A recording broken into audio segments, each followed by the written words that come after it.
Bismillah, Assalamualaikum warahmatullahi wabarakatuh. Perkenalkan, nama saya adalah Ahmad Fuadi. Saya adalah seorang guru PAI di SDIT Al-Ihsan, Kota Pasuruan. Dalam kesempatan kali ini, saya akan berbagi tentang praktik baik mengajar yang akan saya terapkan di kelas 4 dalam pembelajaran PAI. Di mana dalam pembelajaran tersebut, saya akan menggunakan pendekatan realistic learning. Seperti apa pembelajarannya? Ayo kita simak bersama-sama. Ketika saya memperhatikan pembelajaran di kelas, saya memperhatikan peserta didik terlihat mulai malas, mulai menurun semangatnya, terkadang mereka terlihat mengantuk, tidak memperhatikan apa yang disampaikan oleh pengajar. Oleh karena itu saya menemukan beberapa evaluasi. Yang pertama adalah pembelajaran kurang menarik. Hal tersebut menyebabkan peserta didik tidak bersemangat dalam belajar. Fokus mereka berkurang, perhatian mereka terhadap guru tidak bisa maksimal. Sehingga anak-anak tidak bisa menerima materi dengan baik. Yang kedua adalah metode yang ditempuh, metode yang membosankan. Karena metode menggunakan metode ceramah, di mana anak di usia SD biasanya mereka memiliki karakteristik bermain dan belajar. Mereka tidak bisa diajak belajar tanpa ada hal yang membuat mereka tertarik seperti permainan. Oleh karena itu, untuk mengantisipasi hal tersebut, maka saya menggunakan media berupa video dan proyektor.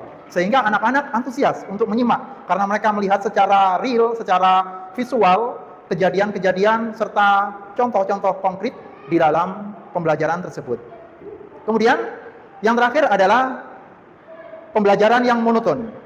Anak-anak di usia SD itu memiliki kecenderungan lebih mudah bosan, di mana anak-anak usia mereka masih pikirannya bermain.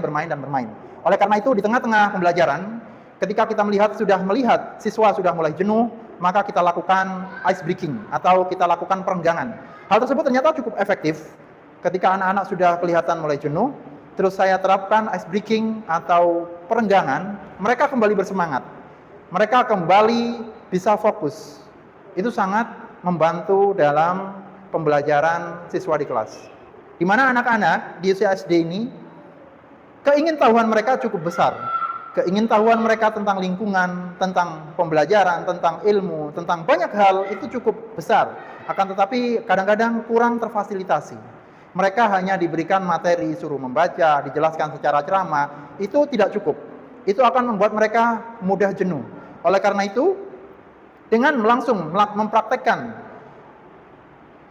ilmu yang mereka dapat langsung di lapangan, terjun ke lapangan, mempraktekkan apa yang mereka pelajari, itu membuat mereka semakin antusias. Itu bisa terlihat ketika saya mencoba anak-anak untuk langsung mempraktekkan pembelajaran yang saya sampaikan. Jadi mereka saya ajak untuk keluar menuju masjid, seperti apa adabnya ketika berjalan menuju masjid, seperti apa adabnya ketika sebelum masuk masjid, mereka harus berwudu dulu. Mereka diajak praktik berwudu langsung ke tempat berwudu. Lengkap dengan tata caranya, mereka dijelaskan wudunya seperti ini. Hal tersebut sangat membantu memotivasi mereka. Kemudian mereka diajak langsung ke masjid, praktik menjadi seorang imam, menjadi seorang muadzin. Kemudian juga sebagai makmum mereka harus menguasai seperti apa yang harus mereka lakukan ketika jadi seorang makmum. Dan alhamdulillah, masya Allah, ini sangat efektif. Anak-anak bersemangat, anak-anak mudah memahami, dan dari sisi kognitif mereka dapat dan karakter mereka juga dapat. Karena dalam pembelajaran praktik secara langsung kita juga mengajarkan adab-adab kebiasaan seorang muslim seperti apa dan bagaimana praktiknya. Belajar merupakan sebuah proses yang harus dialami oleh setiap insan untuk menemukan jati diri, untuk meningkatkan kemampuan baik dari sisi kognitif ataupun sisi spiritual mereka. Setiap anak memiliki kemampuan yang berbeda-beda. Mereka memiliki kelebihannya masing-masing. Tidak ada anak yang bodoh. Kita sebagai guru harus bisa memfasilitasi peserta didik kita supaya mereka mendapatkan ilmu serta pembelajaran yang baik.